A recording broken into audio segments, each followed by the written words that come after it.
오늘 저희에게 말씀을 전해주신 메신저분은 수원 새벽예술교회 오해수 전사님입니다.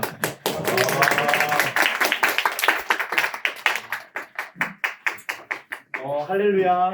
네. 제가 이제 곧 졸업을 하게 되는데 20학번입니다. 저는 20학번이고 코로나학번이니까 제가 신촌에서 대학 생활을 한 것도 3학년 2학기부터였고 실질적으로 저는 송도에서 5학기 있었어요. 2학년 1학기 때 RA 시작해서 쭉 송도에 있었는데 이 송도의 현장에서 제가 설교를 하게 될 줄은 상상도 못했습니다. 네, 그래서 박수 한번 하나님께 하고 설교 제목을 이렇게 정했습니다. 대입병 기대가 현실에 좌절될 때. 네. 그래서 특별히 이제 여러분들에게 어떤 메시지를 해야 될까 이제 설교에 대해서 맡겨달라고 했을 때부터 고민을 많이 했던 것 같아요. 그래서 얘네들 1년 동안 열심히 잘했으니까 얘네한테 칭찬을 해줘야 되나? 그러니까 예를 들어서 저는 되게 얘네들에게 감격스러웠던 거는 이 자리 가운데 단지 얘네들 섬김이나 아니면 마음이 있는 이사학번들만 모이는 게 아니라 여기 잉크 친구들 해서 다양한 진짜 이사학번들이 한 자리에서 모여서 예배하는 게 저는 되게 기쁘고 감사했어요.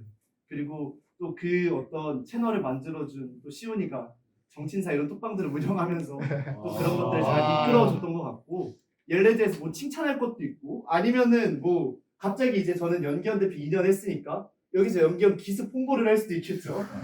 여러분들 내년에 학교 가서 단과대 기도 모임들을 꼭 세우셔야 합니다. 라든지 학생연합기도회 꼭 하세요. 라든지 전도훈련 프로그램 하세요. 라든지 뭐 이런 얘기들을 할 수도 있을 것 같고 아니면 갑자기 여러분들 영적 고아입니다. 뭐 이런 얘기를 할 수도 있고 어떤 얘기를 제가 할지 고민을 많이 했는데 뭔가 이제 여러분들 이렇게 하세요 저렇게 하세요 같은 포지티브한 이야기보다도 여러분들 내년에 여러분들은 반드시 이렇게 될 거예요. 이렇게 될 때에 제가 오늘 설교한 오늘 하나님의 말씀을 감히 대언해서 여러분들에게 말씀드리는 이 말씀 꼭 기억해 주세요. 이 심정을 가지고 준비했던 것 같습니다. 그래서 대입병 기대가 현실에 좌절될 때 이런 제목을 정했어요. 그래서 오늘 하나님의 말씀을 대언하는 이 시간의 메시지가 당장 와닿지 않을 수 있을 것 같아요. 왜냐면 아직 여러분들 송도에 있고 이제 곧 종강에서 기쁘니까. 근데 내년에 이제 학교 현장에서 진짜 이 순간이 찾아왔을 때 작년에 오요셉 전도사님께서 이 말씀 전하셨지 기억하면서 힘과 위로 그리고 다시 일어설 그런 능력을 얻었으면 좋겠습니다. 그래서 제가 예언 하나 감히 하자면 여러분들 대입병이 옵니다. 대입병이 뭘까요? 네, 대입병이란 대학교 2학년이라면 겪게 되는 당황하고 넘어지고 시험 드는 1년의 경험이에요. 그래서 중2병은 한껏 이제 시니컬해져가지고 엄마 말 안 들을래. 선생님 말 안 들을래. 이게 중2병이면 대입병은 난 쓰레기야. 뭐 아무것도 할 수 없을 것 같아. 갑자기 이렇게 축소되고 낮아지는 경험을 대학교 2학년에 보통 맞이합니다.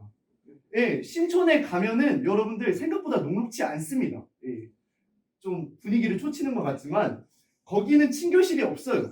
그래서 진짜 거기 가면은 이사학번들이 자기의 학업이나 진로를 위해서 흩어져가지고 각자 바쁘게 돼요. 처음에는 얘네들끼리 모이자 하면 또 즐겁게 한 번, 두 번은 모이겠지만 점점 모이기가 힘들어지고 점점 자기의 사정들이 생깁니다. 그래서 RA들에게 이제 흔히 은어로 송도병이라는 말이 있어요. 이게 뭔 말이냐면 RA들이 송도로 다시 들어오면서 거기에 분위기에 중독이 된다는 거예요. 왜 중독이 되냐? 송도의 이 어떤 마치 그 같이 RA 동료하는 형이 그 말을 했어요. 송도는 마치 놀이공원이다. 여기는 진짜 아무리 놀아도 진로에 대한 고민이 없고 학업에 대한 고민이 없고 신촌의 일이 나의 일이 아닌 것 같으니까 마냥 즐겁다. 이런 이야기를 했어요. 근데 저도 그 말이 맞는 것 같고 신촌에 가서 제가 무학학사 한 학기 있었거든요. 너무 마음이 어려운 거예요. 왜냐면 무학학사에서 내가 지냈는데 옆 사람들이 막 너무 분주하게 움직이니까 나도 뭐 해야 될 것 같고 도서관을 앉아도 진짜 사람들이 막 미친 듯이 공부하니까 내가 여기서 그냥 책 읽으면 안 될 것 같고 그냥 소파에 누워서 자고 있으면 안 될 것 같고 이런 생각들이 드는 거예요. 그래서 저는 다시 송도로 왔어요. 왜냐면 저 진로가 결정되었으니까. 예. 그런데 여러분들 다수는 신촌에 가게 되고 2학년이 됩니다. 그리고 송도에서 이제 신촌으로 넘어가는 분들뿐만 아니라 여기 송도에 남는 분들마저도 2학년이 되면은 진로에 대한 고민 생기고 인생에 대한 고민 생기고 학업에 대한 고민을 해야 되겠다는 압박감이 듭니다. 그래서 2학년이 돼서 친교실에 가면 뭔가 낯설어요. 1학년들 마냥 재밌게 노는데 뭔가 내 분위기 아닌 것 같고 내 사람들 아닌 것 같고 나는 이렇게 있으면 안 될 것 같고 하는 마음의 부담감이 계속 들어요. 근데 영준이하고 저는 그런 게 없나 봐요. 계속 여기 있는 거 보면 매일 여기 있는 거 보면 없는 것 같습니다. 네. 그래서 사실 작년에 이제 슈브 기도 모임 섬김이들하고 이제 저는 1년 동안 같이 사역을 했어요. 그때 제가 영기현 대표였거든요. 근데 걔네가 1년 동안 번아웃이 한 번도 안 오는 거예요. 1년 동안 사역을 하는데 처음부터 끝까지 웃으면서 그래도 버텨가면서 사역을 하는 거예요. 그래서 너무 이상하다. 번아웃이 안 오네? 아 그러면 같이 영기현 임원을 시켜야겠죠. 같이 내년에 신촌 넘어가서 번아웃 안 오니까 계속 같이 사역하자고 해야겠다. 근데 내년에 신촌 오니까 아 진짜 철옹성 갔던 애들의 마음이 갑자기 무너지고 넘어지고 갑자기 원희주가 힘들어하고 뭐지 이게 애들에게 번아웃이 찾아오고 갑자기 내가 고민을 들어줘야 되고 평생 1년 동안 그런 적이 없는데 그래서 슈브마저도 이렇게 넘어지네. 그러면 이 대입병이라는 게 진짜 모두에게 찾아오는 거구나 싶게 되었습니다. 그래서 오늘 성경 본문을 통해서 여러분들에게 야곱 이야기를 해주고자 합니다. 오늘 본문에서 야곱은 에서에게 2번 통수를 친 사람이었어요. 예. 팥죽으로 장사건을 갈취해갖고 털로 위장해서 이삭에게 축복을 갈취해갖고 그리고 라반한테 런했고 이게 야곱이 보여줬던 아주 충격적인 추태입니다. 오늘날이면 SNS에 박제되고 이제 우리가 보는 그런 나무위키의 논란 및 사건 사고로 등재가 되겠죠. 근데 옛날이니까 그렇게 논란이 안 됐어요.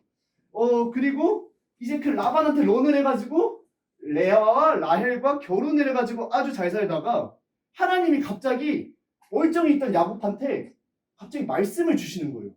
라반한테 잘 지내고 있는 말씀을 무슨 말씀을 주셨냐면 창세기 31장 3절에 여호와께서 야곱에게 이르시되 내 조상의 땅 내 족속에게로 돌아가라 내가 너와 함께 있으리라 하신지라. 아멘.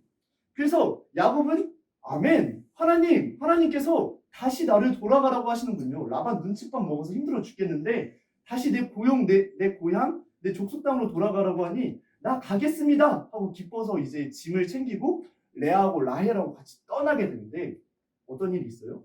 전보를 듣는 거예요. 에서가 쫓아오고 있다. 근데 에서가 널 죽이려고 하는 것 같다. 그때부터 오늘의 본문이 시작이 됩니다. 오늘 본문으로 넘어가기 전에 우리의 상황이 이런 것 같아요. 하나님께서 우리에게 기대를 주십니다.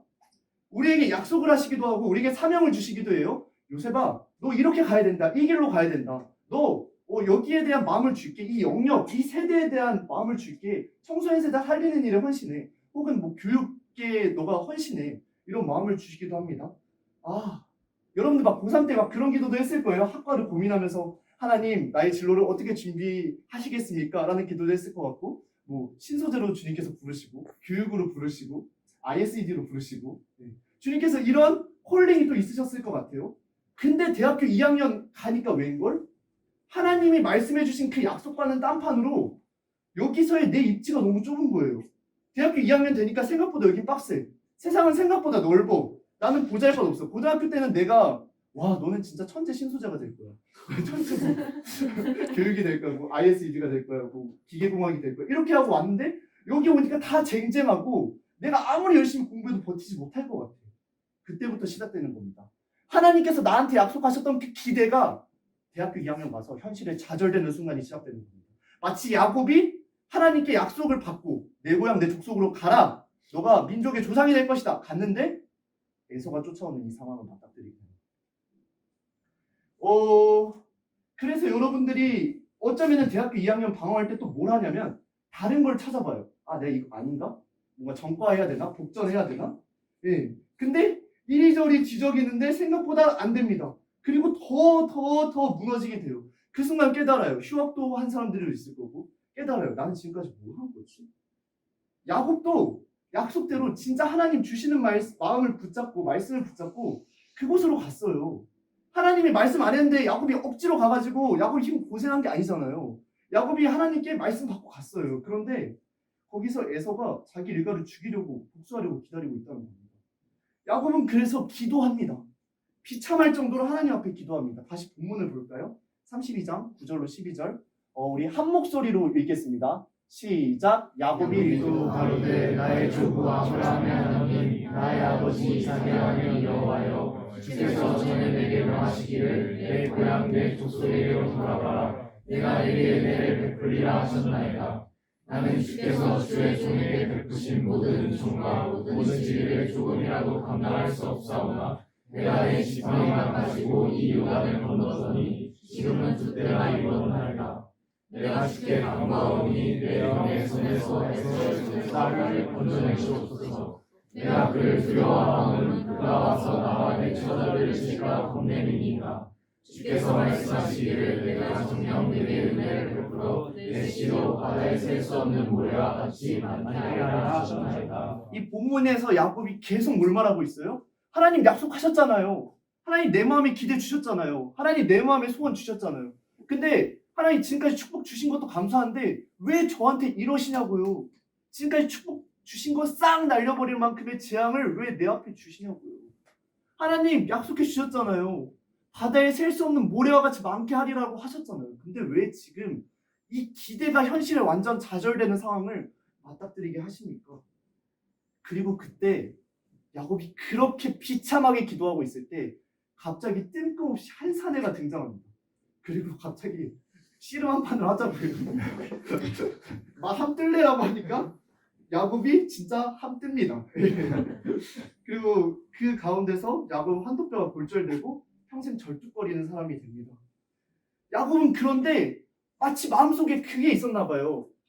이 사람 뭔가 모르겠지만 지금 이 기도 가운데 이 사람 나타났는데 하나님께서 보내신 사람인가? 하나님 들리라고 애원해야 되나? 그래서 야곱은 그 사람을 붙들면서 그 사람을 붙잡으면서 부르짖어요. 나 축복 줄 때까지 못 보냅니다. 나 제발 축복 주십시오. 나 제발 지켜주십시오. 나 제발 보호해 주십시오. 야곱이 그렇게 간절하게 고백을 합니다. 이 외딴 사막에 나타난 갑자기 등장한 그 사람을 향해서 제발 주님, 이 기대와는 너무 다른 각박한 현실 앞에서 나를 지켜주십시오. 그때 그 사람은 야곱에게 이름을 새로 지어줍니다. 이스라엘이라. 너는 이제 야곱이 아니라 이스라엘이라. 그 이스라엘 어떤 원어의 뜻을 가지고 있을까요? 하나님께서 통치해 주신다. 아멘. 하나님 통치해 주시옵소서 이 뜻입니다. 그렇게 과거까지 야곱은 어떤 삶을 살았어요? 라반에게 통수치고 에서에게 통수치고 자기 혼자 살려고 하고 야곱은 자기 잘난 사람이었습니다. 야곱은 자기가 스스로 성공할 줄 아는 사람이었어요. 야곱은 자기가 먼저 길을 걸어가면 하나님께서 알아서 복 주신다고 생각하는 사람이었어요. 그래서 장자권을 뺏으려고 했고 그래서 아버지한테 축복을 받으려고 했고 그래서 라반한테 갔을 때도 레아를 쟁취함과 동시에 라헬을 쟁취하려고 했어요. 근데 이 야곱이 여기서 완전히 무너지고 야곱은 이스라엘이 됩니다. 이 절박함 속에서 하나님의 통치하심을 구할 수밖에 없는 이스라엘이 됩니다. 이 이후의 이야기는 여러분들이 아시는 대로 해피엔딩입니다. 야곱은 안전하게 에서와 화해의 만남을 하고 다시 고향의 땅으로 가서 이스라엘 민족의 아비가 되어서 성경의 역사를 써내려가는 믿음의 선진이 됩니다. 이 야곱과 같이 기대가 현실에 좌절되는 순간은 우리에게 찾아옵니다. 대입병이라는 이름으로 그 순간은 우리에게 찾아옵니다. 그때 우리는 어떻게 보내야 할까요?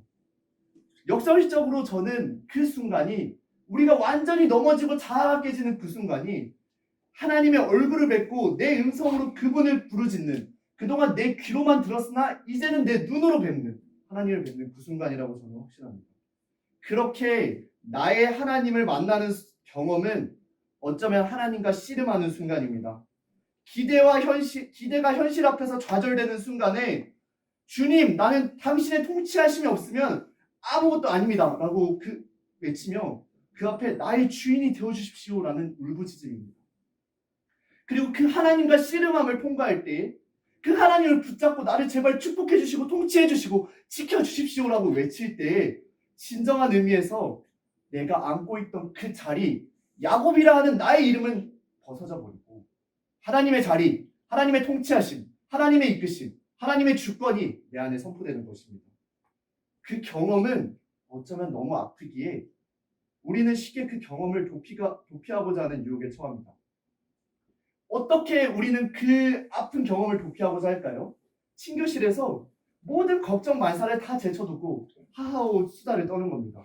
혹은 어떤 공동체, 선교단체가 될 수도 있고 교회가 될 수도 있고 기도 모임이 될 수도 있고 그 공동체 안에 들어가서 나의 걱정과 고민에 대한 염려 고민하지 않고 그냥 다 머리 비우고 그 사역에 그냥 뛰어드는 겁니다. 아, 하나님 일하면은 하나님께서 알아서 뭘 해주시겠지 라는 생각 가지면서요. 그렇게 세상 염려와 걱정을 건강하게 통과하는 법을 잃어버리고 그 염려와 걱정 사단이 주는 거야. 사단이 던진 거야. 그러니까 나는 사역 열심히 하고 나는 기도 열심히 하고 나는 여기 믿음의 공동체들과 열심히 교제하면서 이 염려와 걱정 잊어버릴래 하는 이 생각 가지고 다시 인생을 덮어놓고 살아가게 됩니다. 그러나 야곱이 직면했던 그 기대가 현실 앞에 무너지는 순간, 내가 깨지고 야곱이 깨지고 이스라엘이 되는 그 순간을 놓치게 되면은 여러분들은 이 기회를 놓치게 됩니다. 지금껏 교회에서 가르친 하나님, 우리 부모님이 말씀해 주신 하나님, 혹은 선교단체, 기도 모임, 연기연, 교회 이런 곳에서 비전으로 제시하는 하나님, 그것 말고 더 이상 이제 귀로만 듣는 게 아니라 내 눈으로 그 하나님을 목격하는 나의 하나님을 만나는 경험을 놓치게 됩니다. 그래서 그런 사람이 어떻게 될까요? 캠퍼스 때는 뜨겁게 사역하는 척을 합니다. 뜨거워요, 마음이. 왜냐면은 여기에 믿음이 있는 애들하고 같이 뭔가 하거든요. 근데 캠퍼스를 벗어나서 직장을 가고 결혼하게 되면은 다시 원상태로 돌아와서 무너지게 됩니다. 옛날에 어떤 간사님한테 이런 이야기를 들었어요. 선교단체에서 열심히 섬기는 청년이 있었다. 근데 그 청년 결혼하고 직장 가지니까 다 하나님을 떠나버렸다. 어떻게 할지 너무 고민된다. 간사님 그럼 진짜 어떻게 해야 되나요? 그래서 생각을 했다. 그러면 직장 가고 결혼해서도 선교단체 하게 해야겠다.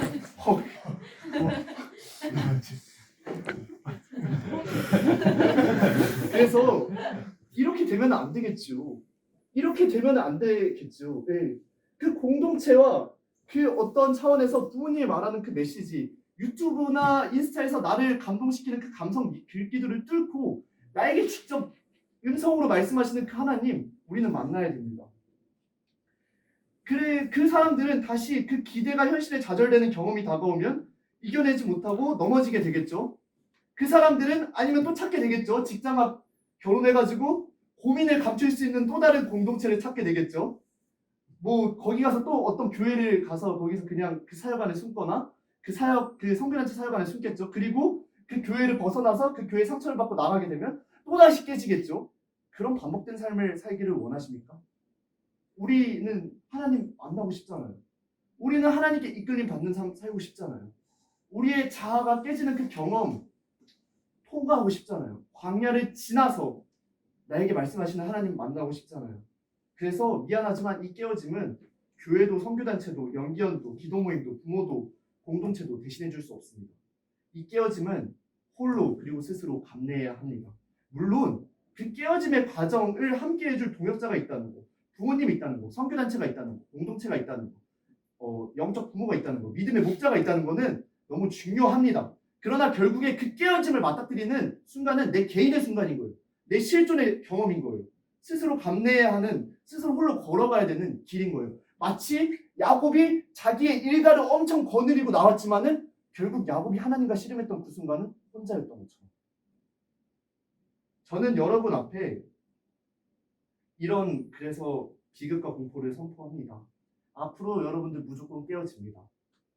기대가 현실 앞에 좌절되며 찾아오는 번아웃이 생길 거고 그 안에 넘어지는 일이 생길 겁니다. 그러나 동시에 화평을 선포합니다. 그 가운데 반드시 야곱의 고백처럼 귀로만 들었던 주님 눈으로 뵙게 될 것입니다. 아멘. 나의 하나님, 나를 통치하시는 분, 내게 거룩히 살아갈 힘과 다시 일어설 힘을 주시는 그분을 만나게 될 것입니다. 아멘. 그렇게 되면은 더 이상 나 스스로 잘나고 나 스스로 인생을 개척하는 그 야곱 아니라 나는 하나님밖에 없습니다. 하나님 축복해 주시지 않으면 나 안 비킬 겁니다. 라고 하나님 간절히 붙드는 이스라엘이라 칭함을 받게 될 것입니다. 아멘. 그런 은혜가 여러분들 가운데 있기를 원합니다. 그런 도전을 하시길 바랍니다. 여러분들에게 그런 내년이 되시기를 축복합니다. 우리 함께 같이 기도하기를 원합니다. 네. 단주해 주시고요. 하나님께서 오늘 우리에게 이 말씀을 선포해 주신 거는 내년 가운데 우리 앞에 기대되는 많은 사역의 경험들과 많은 어떤 진로에 대한 경험들과 많은 학과에서 새롭게 누리게 될 신촌에서의 경험들과 그런 것들이 있지만 먼저 이것을 요청하시는 것 같습니다. 땡땡아, 이 시간 나를 갈망해줘. 나를 만나는 것을 기대해줘. 내가 문 밖에 서서 기다릴 때 나를 초청하는 자가 되죠. 하나님께서 그것을 우리에게 바라시는 것 같습니다. 그 순간이 어쩌면 너무 아프고 힘든 순간이 될지도 모릅니다. 그 순간이 어쩌면 짧지 않고 길 수도 있습니다. 그 순간을 나오는 방법은 알지만 하나님께서 반드시 그 순간을 통해서 우리에게 복 주실 것이라는 건 알지만 그래도 그 순간이 우리에게 비극으로 다가올 수도 있습니다. 그러나 주님, 그 순간을 통해서 우리를 만나주심을 믿사오니 하나님, 우리가 주님을 갈망합니다. 하나님, 우리가 주님을 구합니다. 하나님, 우리가 이제는 귀로만 듣는 것이 아니라 눈으로 보게 하여 주시옵소서. 하나님, 이전까지는 우리가 야곱의 삶을 살았다면은, 이전까지는 우리가 우리의 노력과 우리의 계획과 우리의 어떠함을 의지하는 삶을 살았더라면은, 이제는 우리를 있는 모습 그대로 사랑하시고 우리를 당신의 계획 안에서 품으시고 준비하시는 이스라엘, 하나님의 통치하심을 구하는 이스라엘 되게 하여 주시옵소서. 하나님, 내년의 신촌의 삶 가운데 그런 이스라엘 되는 은혜, 내년의 신촌의 삶 가운데 나의 하나님 만나는 은혜 되게 하여 주시옵소서. 함께 기도하며 나아가겠습니다. 기도합시다.